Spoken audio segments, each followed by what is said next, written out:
Breaking news Telangana cabinet విస్తరణకు ముహూర్తం fix అయింది. ఏప్రిల్ 3న మంత్రివర్గ విస్తరణ ఉండే ఛాన్స్ ఉంది. కాసేపటి క్రితమే సీఎం రేవంత్ రెడ్డి గవర్నర్ను కలిశారు. మంత్రివర్గ విస్తరణపై గవర్నర్తో చర్చించినట్లు సమాచారం. రేవంత్ రెడ్డి క్యాబినెట్లోకి కొత్తగా నలుగురిని తీసుకునే సూచనలు కనిపిస్తున్నాయి. ఇక ఆ నలుగురు ఎవరన్నది ఉత్కంఠగా మారింది.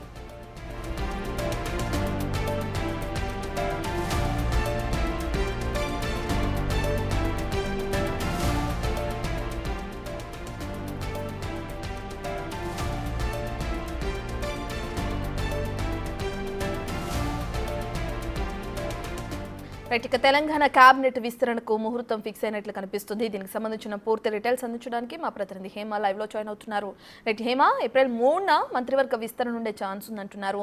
దీనికి సంబంధించిన డీటెయిల్స్ ఏ విధంగా ఉన్నాయి? అదేవిధంగా సీఎం రేవంత్ రెడ్డి గవర్నర్ ను కూడా కలవటం జరిగింది కదా, ఇక అందులో ఎటువంటి నిర్ణయాలు కానీ ఎటువంటి సూచనలు తీసుకోవడం జరిగింది? డీటెయిల్స్ ఏ విధంగా ఉన్నాయి హేమ? సుదీర్ఘంగా 12 గంటల నుంచి 1 గంట వరకు కూడా గవర్నర్ జిష్ణుదేవని ఇటు ముఖ్యమంత్రి రేవంత్ రెడ్డి కలిశారు. చర్చలో కలిసినటువంటి సమయంలో చాలా కీలకమైనటువంటి అంశాలను కూడా ప్రస్తావించారు. అందులో ప్రధానంగా మరికొద్ది రోజుల్లో ఏర్పాటు చేయబోయేటటువంటి కేబినెట్ విస్తీర్ణ పైన కూడా చర్చ జరిగినట్టుగా తెలుస్తోంది. ఎందుకంటే మరికొద్ది రోజుల్లో కేబినెట్ విస్తీర్ణ ఉండబోతోంది. ప్రస్తుతం తెలంగాణ రాష్ట్రంలో 6 శాఖలు ఖాళీ ఉన్నాయి. 6 శాఖల్లో 4గురిని తీసుకునేటటువంటి అవకాశాలు కూడా ఎక్కువగా కనిపిస్తున్నాయి. 4 శాఖలకు 4గురిని ప్రకటించేటటువంటి అవకాశాలు కూడా ఎక్కువగా కనిపిస్తున్నాయి. ఇందులో భాగంగా సుదీర్ఘంగా కూడా అటు గవర్నర్తో ముఖ్యమంత్రి రేవంత్ రెడ్డి చర్చలు జరిపారు. అయితే ప్రధానంగా యాక్చువల్లీ ముందు ఉన్నటువంటి సమాచారం ప్రకారం, ముందు ఉన్నటువంటి ఊహాగానాల ప్రకారం ఈ రోజే కేబినెట్ విస్తీర్ణ ఉండాల్సి ఉండింది, ఈ రోజే పేర్లు అనౌన్స్ చేయాల్సి ఉండింది. కానీ కొన్ని అనివార్య కారణాల వల్ల ఇది ఏప్రిల్ 3వ తారీఖు పోస్ట్పోన్ అయింది. ఏప్రిల్ 3వ తారీఖున ఖచ్చితంగా కేబినెట్ విస్తీర్ణ ఉంటుంది.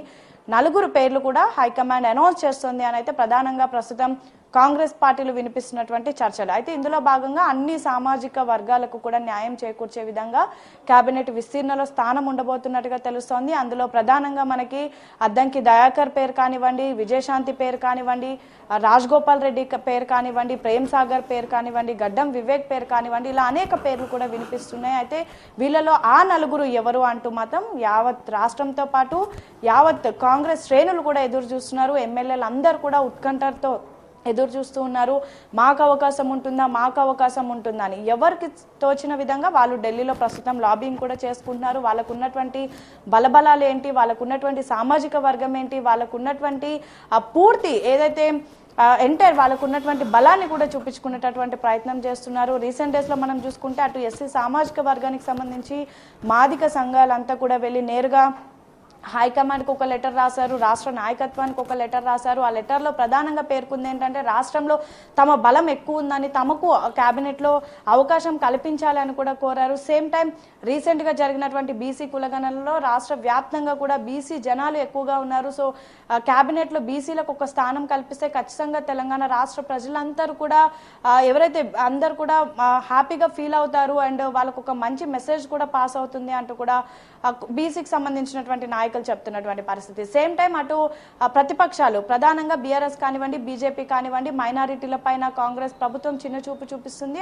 అందుకే కేబినెట్లో ఈ రోజు వరకు కూడా ఒక మైనారిటీ మంత్రి లేరు అంటూ కూడా అనేక విమర్శలు కూడా వినిపిస్తున్నాయి. ఈ నేపథ్యంలో మైనారిటీలకు కూడా అవకాశం వచ్చేటటువంటి అవకాశం కనిపిస్తుంది. సేమ్ టైం రెడ్డి సామాజిక వర్గానికి సంబంధించినటువంటి ఒక నేత కూడా ఉండబోతున్నారు. అందులో ప్రధానంగా కోమటిరెడ్డి రాజగోపాల్ రెడ్డి పేరు కూడా వినిపిస్తుంది. ఇప్పటికే అనేక దఫాలుగా రాజగోపాల్ రెడ్డి పేరు కూడా వినిపిస్తున్నటువంటి పరిస్థితి. ఇక మహిళా కోటాలో విజయశాంతి పేరు కూడా బలంగా వినిపిస్తుంది. రీసెంట్ గా ఎమ్మెల్యే కోట ఎమ్మెల్సీ అభ్యర్థిగా కూడా కాంగ్రెస్ విజయశాంతిని ప్రకటించింది. సో విజయశాంతి అయితే బలంగా ఉండబోతోంది, ఆ వాయిస్ కూడా బలంగా ఉంటుంది అంటూ కూడా భావిస్తున్నట్టుగా తెలుస్తుంది. సో మొత్తానికైతే అందరూ ఢిల్లీకి లాబింగ్ చేసుకుంటున్నారు, తమ తమ ప్రయత్నాలు చేస్తున్నారు, తమ తమ బలబలాలను చూపించుకుంటున్నారు. తమకు ఉన్నటువంటి స్టామినాతో పాటు ప్రజాబలాన్ని, సామాజిక వర్గాన్ని కూడా చూపించుకుంటున్నారు. సో చూడాలి అధిష్టానం ఆ 4 ఎవరు, ఆ 4 పేర్లు ఎవరిని అనౌన్స్ చేస్తుంది. ప్రస్తుతం ఉన్నటువంటి ఊహాగానాల ప్రకారం ఉంటుందా, లేదంటే సడన్ గా అనూహ్యంగా ఎప్పుడైతే ఎమ్మెల్యే కోట ఎమ్మెల్సీ అభ్యర్థుల స్థానంలో విజయశాంతి పేరు వినిపించినట్టుగా ఒక్కసారిగా తెలంగాణ రాష్ట్ర ప్రజలందరూ షాక్ అయ్యారు.